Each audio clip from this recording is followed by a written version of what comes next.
Hi guys, here from Pax Europiana, again from Schönbrunn on my sunset talks. And you know, the sun is not setting on the west as some might have thought. No, on the contrary.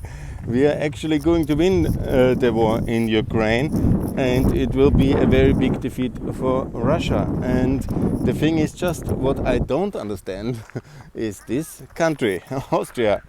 Because when you know the history of the 20th century, which I think I know very well, I cannot imagine a more important moment than exactly now that Austria can remove the shackles of neutrality from itself. But all Austrian parties, and I say all of them, are convinced that neutrality is the answer to their problems. So we are in the EU, still we are neutral. I cannot get my mind over that because it is exactly the Henko Island where the Americans and the Finnish are now training, and Finland and Sweden are joining NATO now, and Austria not. And Kosovo and Bosnia really want to be in NATO, but cannot. So I don't know where we are stuck. Why don't we make a big swooping effort to get Austria, Kosovo and Bosnia in NATO now? I mean, would be relatively logically, I think so. So Serbia and Russia are neutralized. And I think that's the whole idea. They have started the First World War, and they have been instrumental in form of Soviet Union, absolutely, in the Second World War. And don't forget, it was the infamous pact between Hitler and Stalin which started the Second World War. And then we could now get the two countries which were attacked by Milosevic, Kosovo and Bosnia. We could get them into NATO. We could Austrian neutrality, the Stalin instrument, could be removed, Austria and NATO. And then basically that would be the moment where the European Union would be also in NATO, because we have only then Ireland, Malta, Cyprus. This terrible situation of the 74 crisis could be overcome by NATO membership, a federal united Cyprus in NATO. Ireland is anyhow very much American, British protected island, so Malta is also not such a big issue. Ultimately then the EU could join, and we would be the European pillar of NATO. And imagine this horror scenario, which I really don't hope it will happen, that Trump will be re-elected. Today his house in Florida was searched by the FBI. So there is a big fight about his potential re-elections in 2024 ongoing in America. Imagine he is then, as a ticket, Trump-Putin, re-elected in 2024, and then we are really in a very difficult situation. And then Europe would be already much more united. We have overcome our divisions. We are all in NATO. So NATO will be stabilized by the EU and all EU members being inside. That is also very important in the case of a Trump-Putin ticket victory. And it would be the institutional sign that we are reasonably united, that we are strong in the West. And you know, the Ukrainians have anyhow to win the war. We can, probably we won't intervene, even when I want it. But the thing is, by institutionally joining NATO, we make a big sign forward that we really are united. And that's one way to show Putin that he will not win. Because one way to do it, it's not only that Austria can also then deliver weapons and funding, that's also important for the Ukraine victory, because we do very little right now. But we could be part of the West fully. That's good. I know that many people who are running for Austrian president, they see Austria some kind of a neutral bridge to something. That's really very disturbing. This Orban philosophy, this Tito philosophy, ultimately it's the socialist and the Stalin-Tito dream based on this rampant anti-Americanism the whole dictators of the 20th century always had.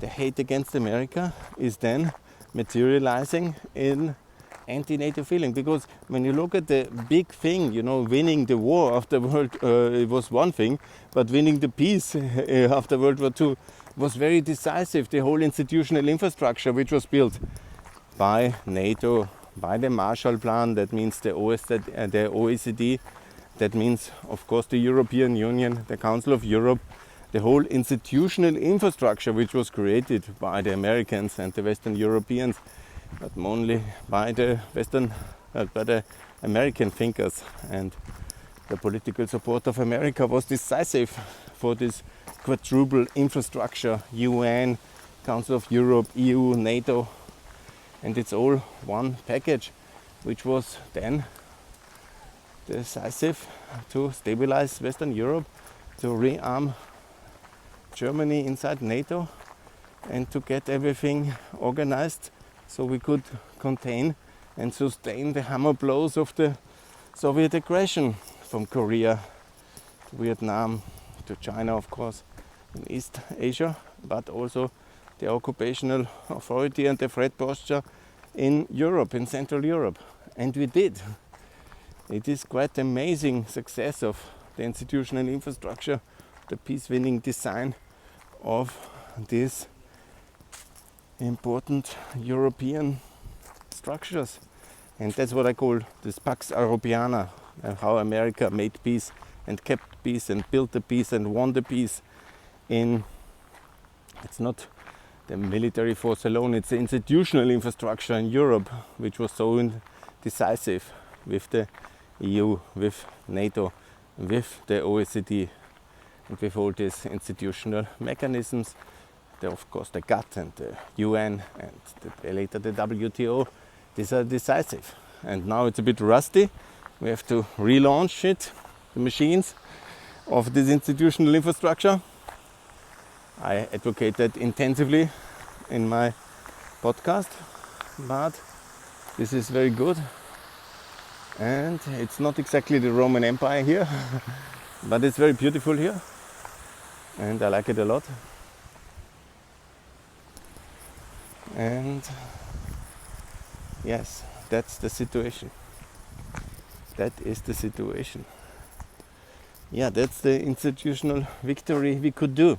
But in Austria, interestingly enough, I feel a bit lonely on that issue. There are some journalists, but no single decisive political figure, not even in the liberal neos. The FPÖ is anyhow the friends of Putin. The presidential candidates of the extreme right, extreme left, of the extreme confusion, gone. But at least I made the point to make this people's petition, the Volksbegehren, and it's online now, parallel to the signature collection process. Maybe some good people will go to some of the offices at the administration and sign as well for NATO. And maybe we get some numbers going. Yeah, it's now 52, the last time I looked. And I will certainly find some hundreds. Maybe I cross the 1,000, that would be amazing. And I hope we can achieve enough numbers to get it an official petition in the signature phase, then nationwide. That is my dream, because it's the leverage to change Austria. Austria can be changed, but it must join NATO. That's the only leverage there is, and with it then you can all discuss this kind of painful accumulation of public misinformation, which is unfortunately part of our Second Republic. No doubt about it. Yeah, that's another fantastic monument of Austrian past. We have been that family, the Habsburgs has been the family. I'm not a monarchist, but we should honor them for that.